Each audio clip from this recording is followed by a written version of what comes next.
জেলা থেকে সরাসরি শুরুতেই যে খবরের দিকে নজর রাখবো, বাংলায় কথা বলায় বাংলাদেশি তকমা। দিল্লি থেকে জোর করে বাংলাদেশে পাঠিয়ে দেওয়া হয় বীরভূমের অন্তঃসত্ত্বা সোনালী খাতুন সহ 3 পরিযায়ী শ্রমিককে। তাদের সঙ্গে আরো 3 জন নাবালক। এই 6 জনকে দেশে ফেরানোর জন্য আগেই কেন্দ্রকে সময় বেঁধে দেয় কলকাতা হাইকোর্ট। এবার বাংলাদেশের আদালতও জানিয়ে দিল 6 জনই ভারতীয়, তাদের দেশে ফেরানোর ব্যবস্থা করতে হবে।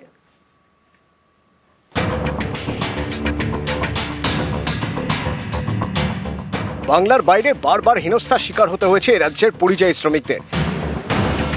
বাংলা বলায় বাংলাদেশি বলে দাগিয়ে দেওয়ার চেষ্টা হয়েছে, কাউকে আটকে রাখা হয়েছে ক্যাম্পে, কাউকে পাঠিয়ে দেওয়া হয়েছে বাংলাদেশে। যেমনটা হয়েছে বীরভূমের পরিযায়ী শ্রমিক সোনালী খাতুনের সঙ্গে। এ নিয়ে জল গড়ায় কলকাতা হাইকোর্টে। গত 26শে সেপ্টেম্বর কেন্দ্রীয় সরকারকে আদালত নির্দেশ দেয় বীরভূমের বাসিন্দা পরিযায়ী শ্রমিক অন্তঃসত্ত্বা সোনালী খাতুন সহ 6 জনকে ভারতে ফেরাতে হবে। 4 সপ্তাহের মধ্যে তাদের বাংলাদেশ থেকে ভারতে ফেরাতে হবে। এবার বাংলাদেশের আদালতও জানিয়ে দিল বাংলাদেশি তকমা দিয়ে যাদের পাঠানো হয়েছিল সেই 6 জনই ভারতীয়। এ নিয়ে বাংলাদেশে ভারতীয় হাইকমিশনে চিঠি পাঠিয়েছে সে দেশের হাইকোর্ট। তাতে বলা হয়েছে 6 জন ভারতীয়কে অনুপ্রবেশকারী হিসেবে গ্রেপ্তার করা হয়েছে, তাদের দেশে ফেরানোর ব্যবস্থা করুক ভারত সরকার। সোনালী খাতুনরা এবার কবে বাড়ি ফেরেন সেই অপেক্ষায় তার পরিবার।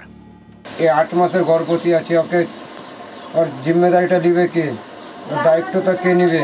ও যে অমনি আছে, বাংলাদেশের পুলিশে বলছে কি এদিকে ভারতীয়রা, দিল্লির পুলিশ কি করে ছেড়ে এলো ওদিকে, বিনা যাঁচ পড়তাল করে ওদিকে রেখে চলে এলো।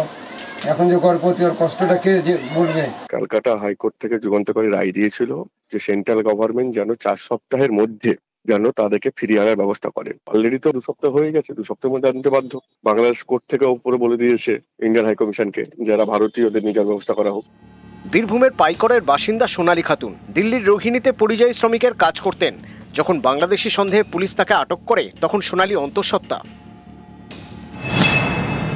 অভিযোগ, বাংলায় কথা বলায় গত 24শে জুন সোনালী সহ বীরভূমের 6 জনকে আটক করে দিল্লি পুলিশ।